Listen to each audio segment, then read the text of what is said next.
Namaste and welcome to my course on Dasa Maha Vidyas, the 10 great cosmic tantric goddesses. This is part 3 on Tripurasundari, which is the third, also the queen of all Dasa Maha Vidyas. Just for reference, I will bring out the book again. This is the book, The 10 Great Cosmic Powers, for everyone to have a reference. And Lalita Tripurasundari. She is the third of the Samavidya. And how do I say this? She is the most beautiful. Uh, she's the aspect of beauty of the world. She is literally the Miss World and the Miss Universe in the Tantric tradition. So if I were to see grace and beauty, I feel that's Lalita making herself available to us, to my eyes and to my presence. She is also called kamakala. Kal is time, Kam is desire, the digit of desire. Why is she called this way is because she's the primary desire, the very secret of creation. She is also the root of manifestation. You came into this world out of desire. I came into this world out of desire. This entire world got manifested because of desire. And that essence, that very piece or aspect or characteristic of the creation is Tripura Sundari. Yeah. Now, this has two words, Tripura and Sundari, also called as Lalita. Lalita literally means beauty. So we'll get into this as we go ahead. But for now, let's focus on desire. Okay. Now, desire is the mainstay of existence.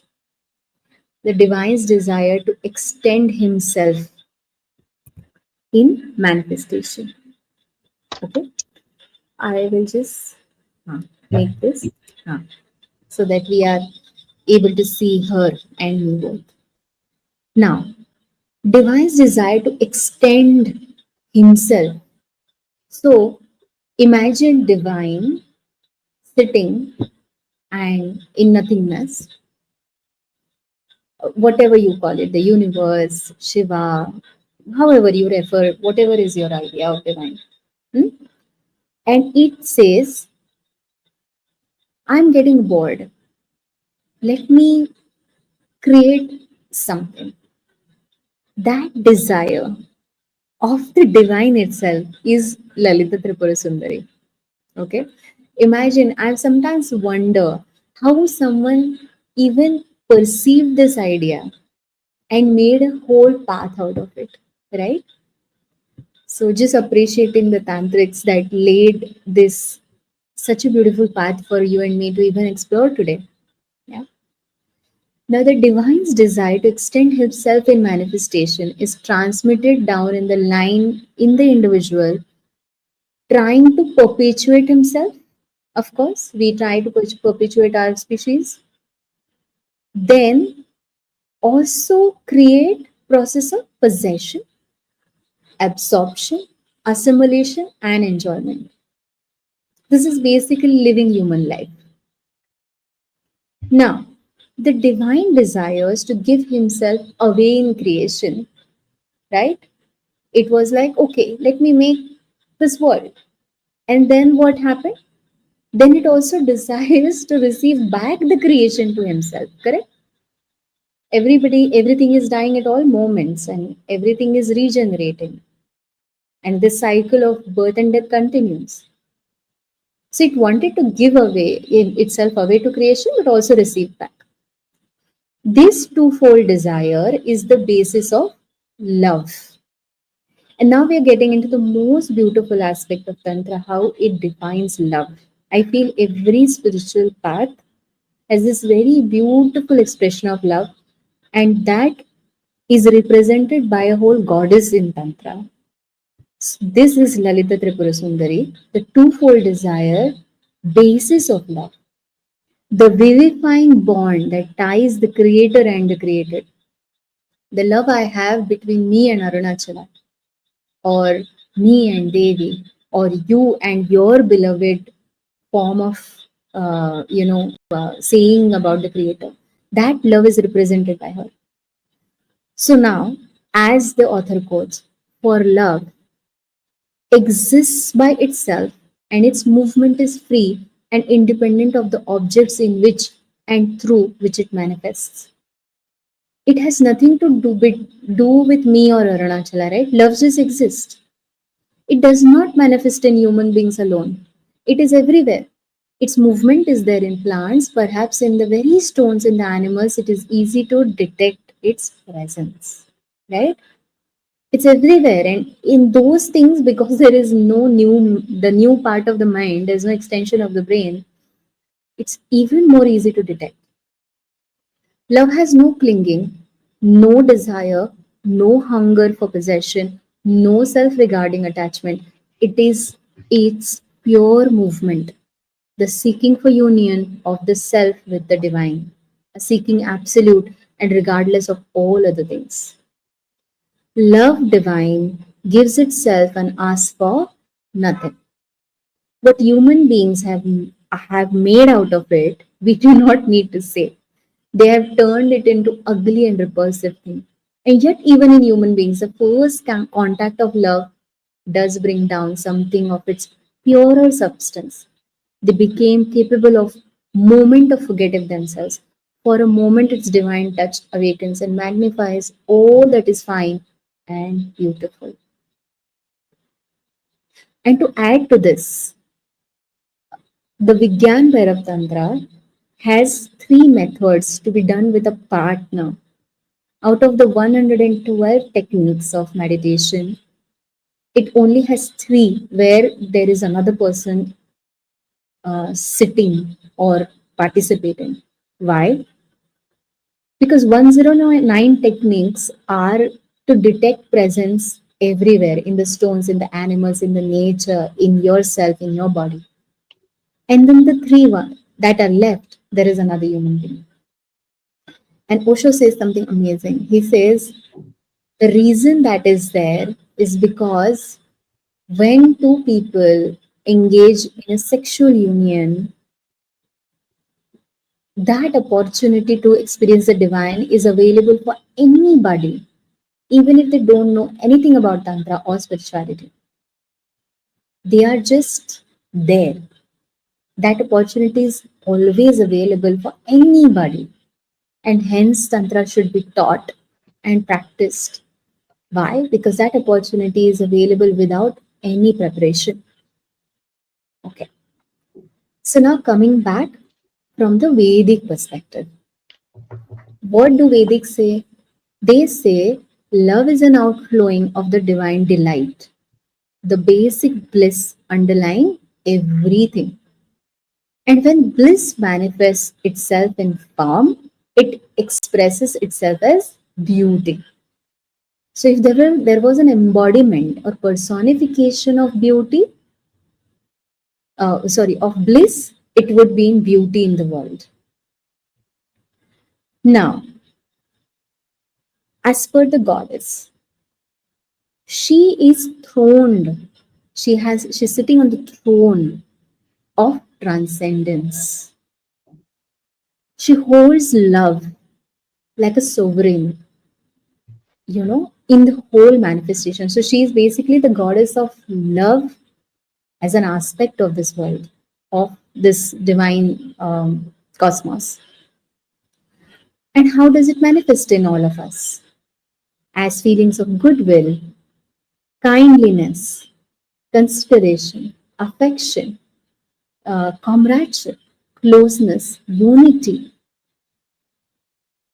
all are feeble expressions found on earth of divine love. And feeble is a word that's used very, very strongly here because how ironical. But because all these are just like tip of the iceberg, right? The iceberg is what we spoke so far.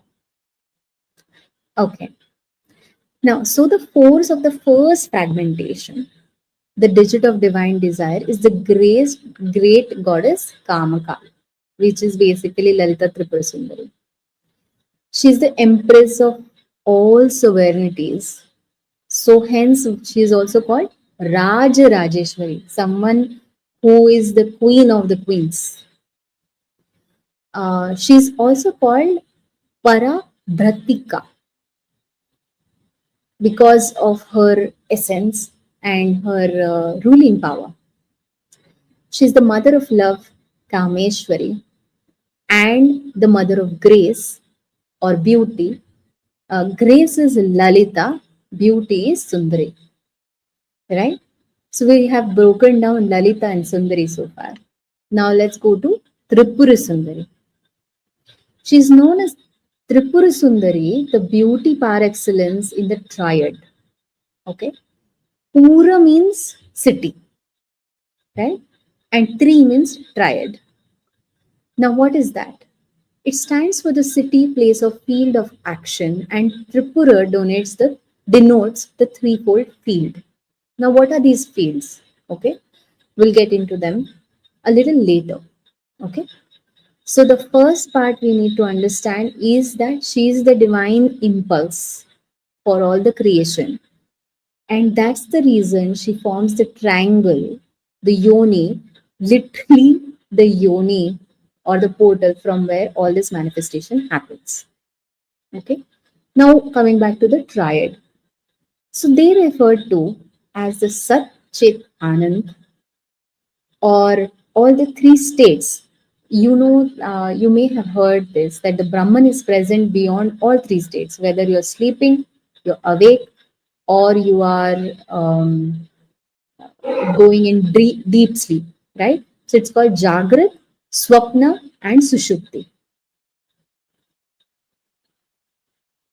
Now, the other three triad that is referred here, yeah, is Ichha, Jnana, Kriya, meaning Ichha is will, Jnana knowledge, and Kriya is action. Okay. Another triad is measure. Yeah. Mana is measure, Matra is measurer, and Neya is the measurable. Another, the last one is Jnana, knowledge, Chatra, the knower, and Jnaya means the knowable, and so on. So if you see the Holy Trinity or the triads in all forms and shapes, she's present in them. She's the beauty of the triad, and hence she's called Tripura Sundari. Okay. Let me know if you have any clarification because this is long. Yeah, It's it's less. Yeah, is it also we have also other something else three uh, Satvik, Rajsik, yeah, Tamsik. yeah.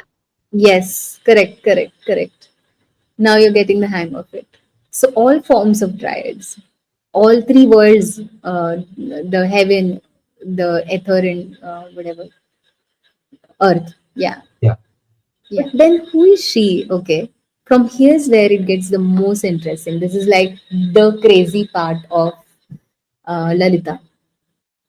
She is the one who transcends all these triads. So, going back to the Advaitic reference, three states Jagrat, Swapna, Sushupti. Jagrat, no, waking, Swapna, dream, Sushupti, deep sleep. Okay.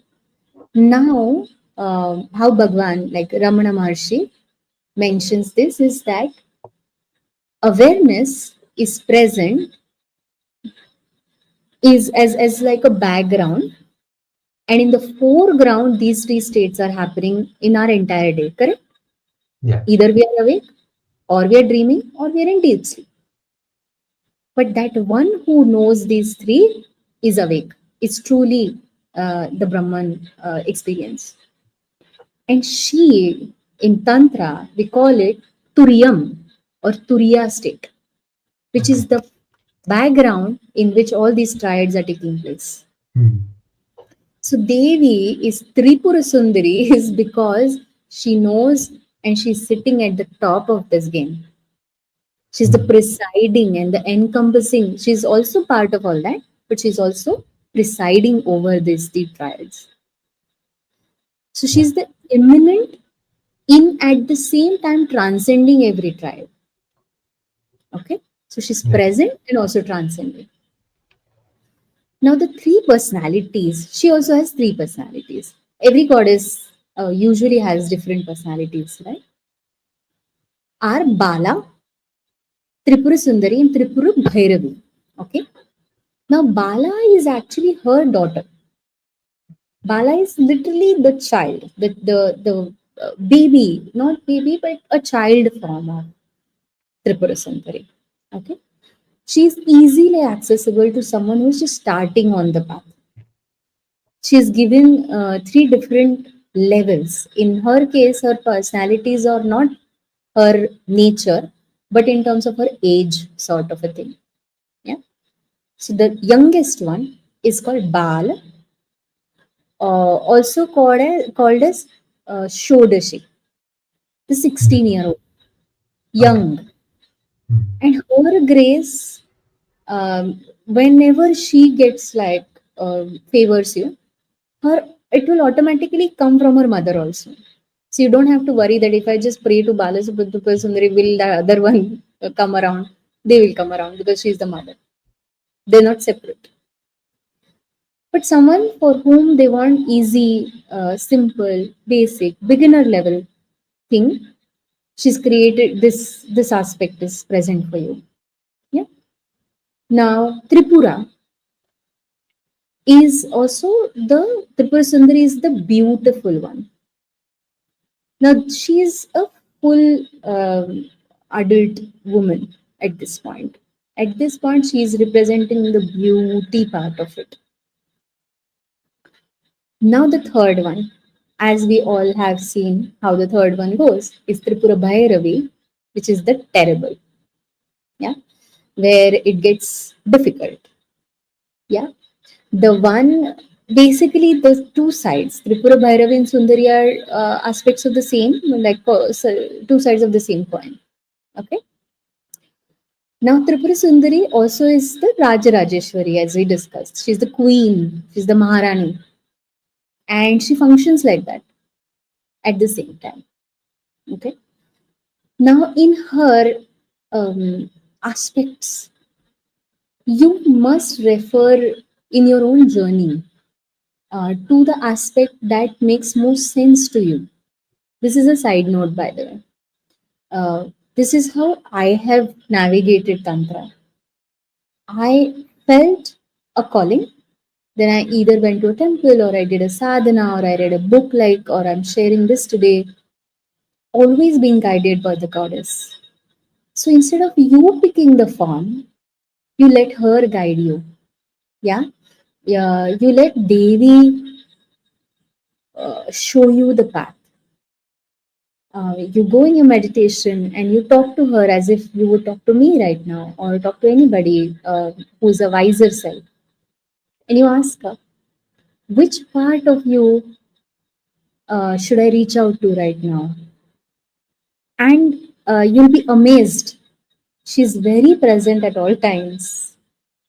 Gods and goddesses, basically their job in the universe is to make sure that we reach our goal of enlightenment. So she'll be like, yeah, happy to help, you know, and then she'll tell you which Mahavidya, which aspect is relevant right now. So all these are dual aspects and triple aspects of the same Devi. Okay. And Tripura Bhairavi is worshipped in her own right as one of the Dasa Maha Vidyas. We'll see Bhairavi as a separate thing also. So we'll go deeper in that aspect then. For Are they now, you same? just hmm? Are they same? Bharavi, which we come later in the Samhavidya, Yeah, yeah, and the they're the same. Bhairavi form of their same. Okay. Yeah, yeah.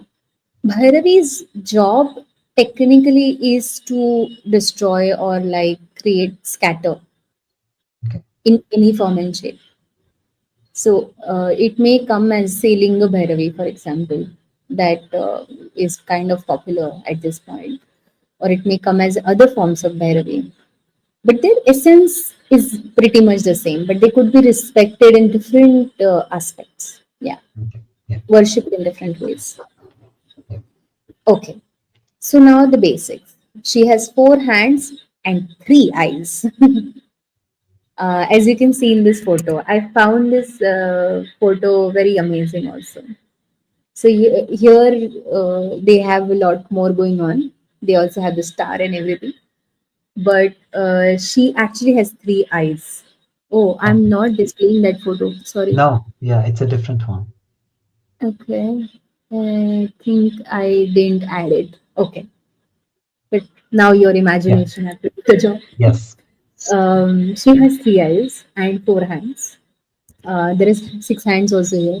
But anyway, usually she has a noose, a gourd, which are basically weapons, a sugarcane bow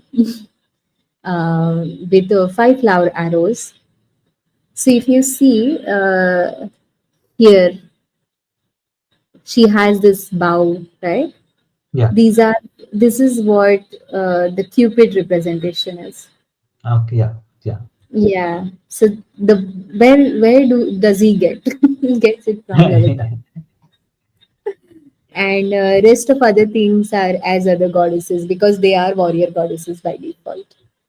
So they always have weapons, and they represent to kill the vikaras, the shadaripu that we call, like the six senses and the six aspects of human beings that need to go away for enlightenment. So they usually these weapons to kill them. Okay, so no demon exists technically, Yeah. just for reference. Yeah. Everything is metaphorical that's being spoken most almost all the time. In fact, a fun fact on the side, the goddesses that we see today or the gods we see today are mere imagination of a lot of that is an imagination of Raja Ravi Verma, the painter. Okay. Mhm. He picked up Mahabharata, he picked up Ramayana, and whatever the description was given, it was his imagination he painted. And those are the photos in our homes and on our altars and in our temples now. So, thanks to Raja Ravi Verma, we imagine goddess in a certain way or Yeah. god in a certain way. Yeah. So, one has to, that's why yantras are very popular in Tantra. We don't usually worship image because yantra brings out the essence and invokes the energy of it through sacred geometry. Yeah. It doesn't have a description of flesh and bones, and for a reason, because this could be misleading. Now this image that I'm showing you could be completely different, but it makes me relatable because although I have only two hands and she has four, but she has a face like me, she has shoulders like me, or you have seen this from. So we're using these images as a reference, but let's not get deluded by this representation. Yeah. Okay. Uh, so let's go back. We saw the three personalities, and now you have to know that red is her color. Yeah. Mhm. One of the reasons I'm wearing red as well. Right. Red and gold is usually her color because it's a desire color for passion or desire, right? Or Yeah. Raj Guna, Mhm. Yeah. Rajas. Yeah. Okay. Uh, Now, this mother of love, this divine desire, is conceived as red like the rising sun. This sun metaphor has to be noted. It will come multiple times later also. Her three eyes denote the perception in the triad, Tripura. Okay. Her nose is nothing but love by which she binds the whole creation. It's the rope. As long as being bound by oneself or to others, it's like the bond, the representation of the bondage. The moment a person binds himself to the divine, he is liberated. So instead of using that to have a bond, develop a bond with the world, say by having children or having a partner or the bonds that you were born with, or the bonds that you choose later. What the tantrics are saying here is that it's better to bind the person with the divine. mm, That is the path of liberation. Now, Vrat, the secret of the sadhana is that the mind should become a docile instrument in the hands of the divine. Then the mind will not have a will of its own. The divine will be its will. Hence, my deepest regard to this Mahavidya out of all the Mahavidyas. Also, the very reason she is the master of all of them is because of this very idea that her sadhana renders your mind to do mere practical stuff.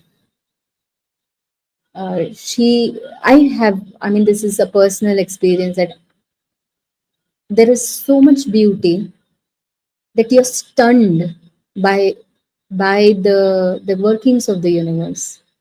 You're stunned by what is happening. You are magnetized by her presence in your life, and then the surrender to her will happens. You're not doing it. That's her power, and you feel as if you are a source of this love, this divine love, this fullness, this completeness of the being. That's something that she has, I feel, granted me. So Lalita came in my life at the very crucial point, and then she brought me to Shiva in Arunachala, where I live right now. And that union is my reference now. The unity is reference, and not just the goddess or the god. And divine will is the will that really comes through in your life, in your actions, in your decision making, in the choices you make when Lalita Devi is present in your life. So her mantra is Shri. Shri basically denotes auspiciousness.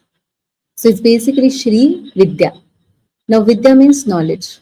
Knowledge of Shri, knowledge of the auspiciousness, the knowledge of, and that all knowledge alone matters also, right? Shri Vidya is a complete science in itself. If you don't study anything else, and if you only study Shri Vidya, that's enough.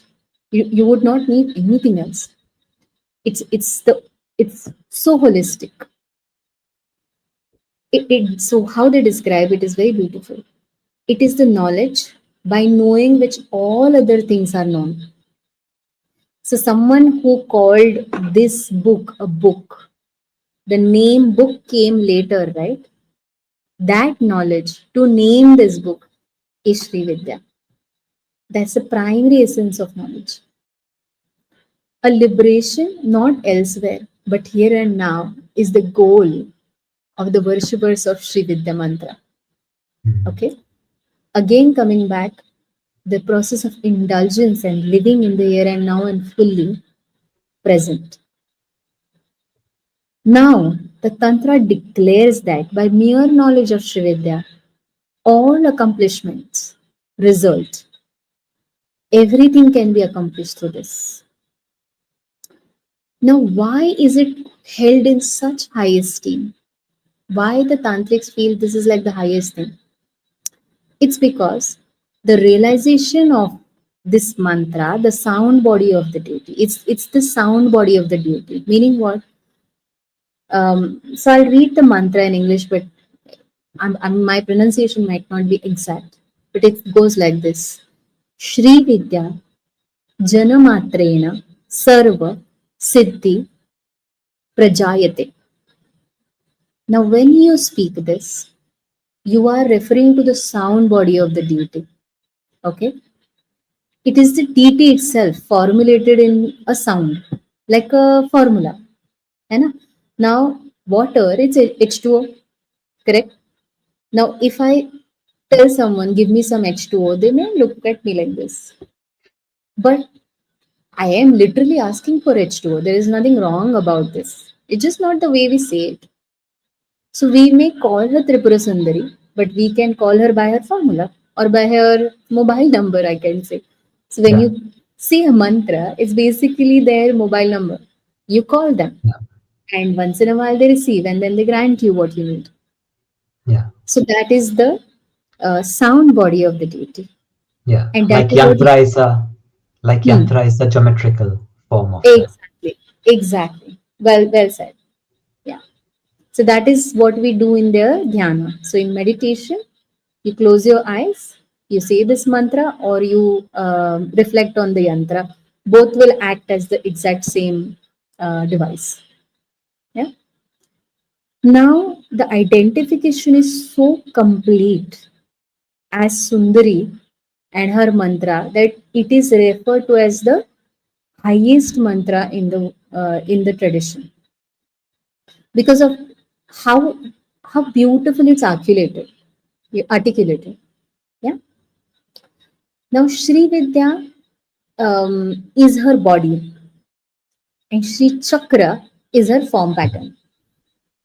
So that's her home, basically. Shri Chakra is where she lives. And where in that Shri Chakra she lives? She lives in the Bindu, in the center point. So that's her representation. Yeah. Now she does five things. And this one really blew my mind when I read for the first time. Okay. So here the reference is tantrics and as Shankarnaraynan. I repeat this because I know there are different descriptions across. So in this one, it says she does five things through Brahma, Vishnu, Rudra, Ishana, and Sadashiva.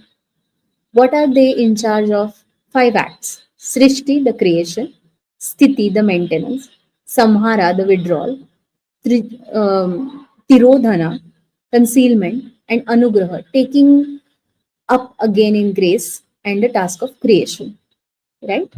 So Yeah. these are the five actions these five aspects do. But what is happening here? What is she doing here? They are the five corpses, basically inert parts of the cot on which the life of life, the pure consciousness, Kameshwari, seated in blissful union with her Lord Kameshwar, and they are in eternal union. So they're basically making love. They're on their peak, both of them. The representation is such. They're on a cot, on a bed, which has five legs basically. And those are Brahma, Vishnu, Rudra is Shiva, Ishana, and Sadashiva. That's the description of Lalita Tripurasundari or Kameshwari particularly. So if you type Kameshwari, you might see the representation of this right away. There Yeah. are I've few. seen a beautiful Uh, picture with a cot and then she sitting on that where all the yeah, four or five are yeah, like a um, yeah, like a leg of the chair or the thing they are correct. represented. Yeah. And also they're dead, they're corpses. Ah, yeah. Okay. So they're not alive.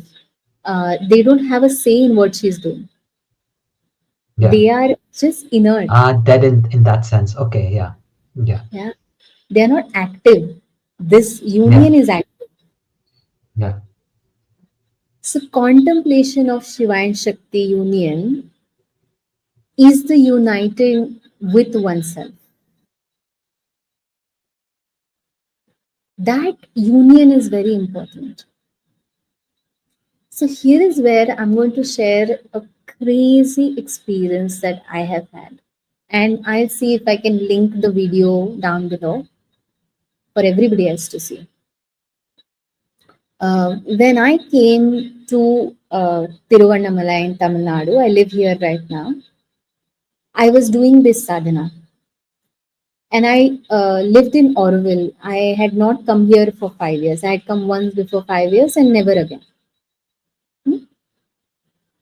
I was doing this sadhana, and I asked the goddess to give me a place to live in Tiruvannamalai. I also had a fractured leg that time, and I really didn't know how I'll manage. But my calling to come here was extremely strong. So I still came. I somehow managed to crawl through the streets of Tiruvannamalai, and I reached the Ramanashram, and I was meditating, and I had a thought to meet these two friends I met in the Himalayas some 7 8 years back.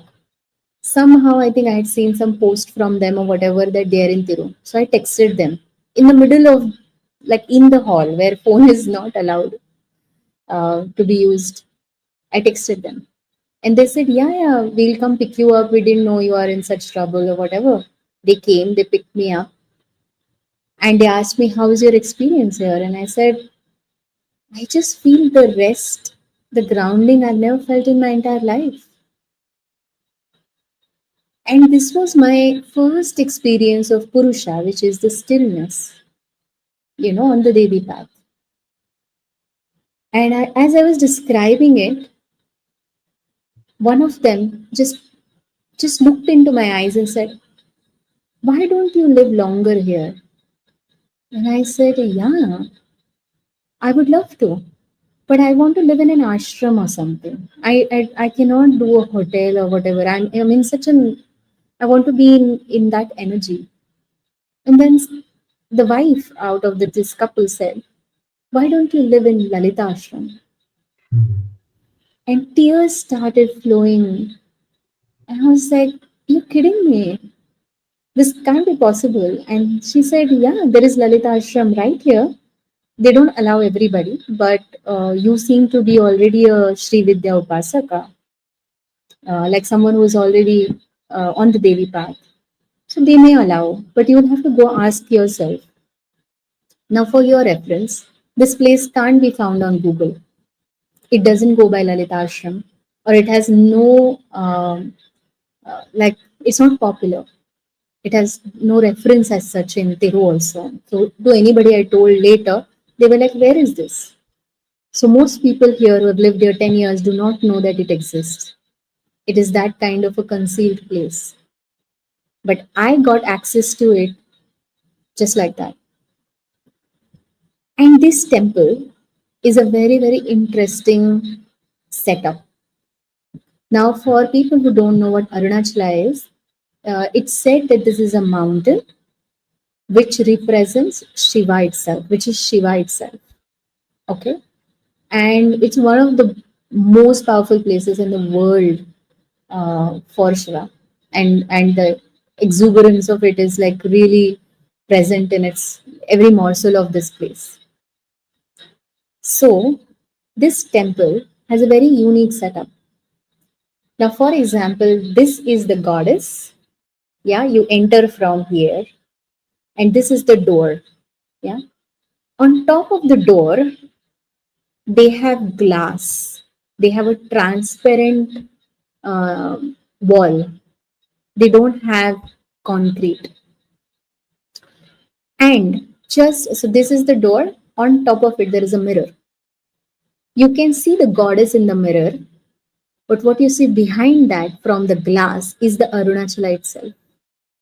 Hmm. So, this Sure. place gave me the darshan of this union and these five legs Ah, in real.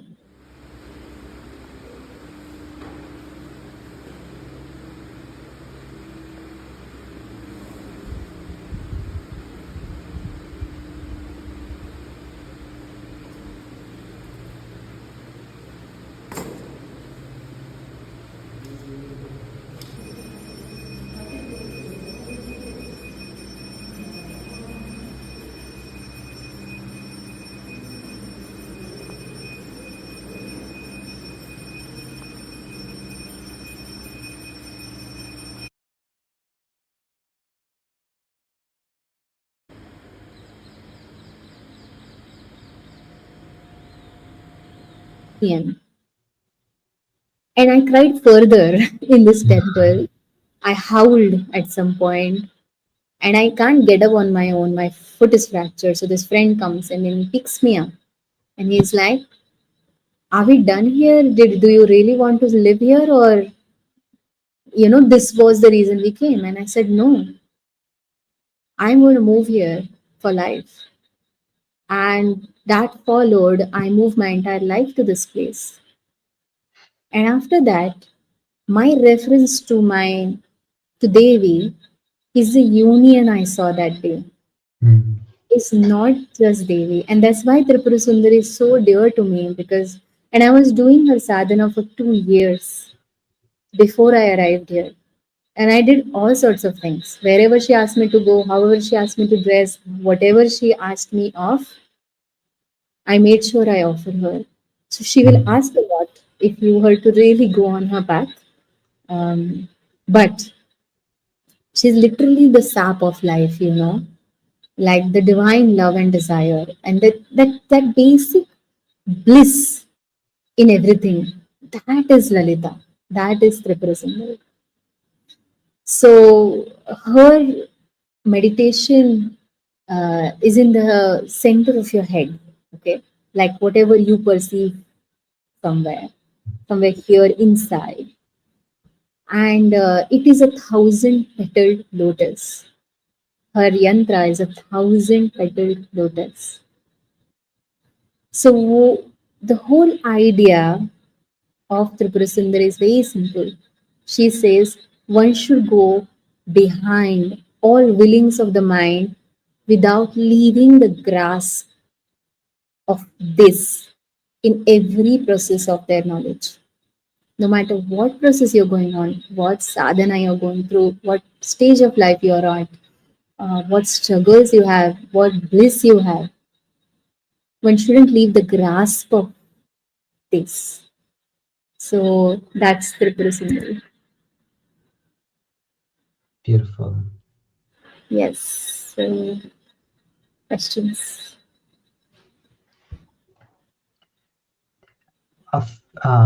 Few months ago, I drew Sri Yantra, which is also from Tripura Sundari. It's one of the most complex yantras, and it's so beautiful. Yeah, Yeah. yeah, So Shri Yantra is basically her yantra. She's the Shri. yeah, yeah, yeah. She puts the Shri in the yantra. Okay. Okay. Thank you so much for watching. If you have any questions, please comment below. If you have a sharing, please send me an email. My email ID is mentioned. And I hope the goddess blesses you with all the love, grace, and joy.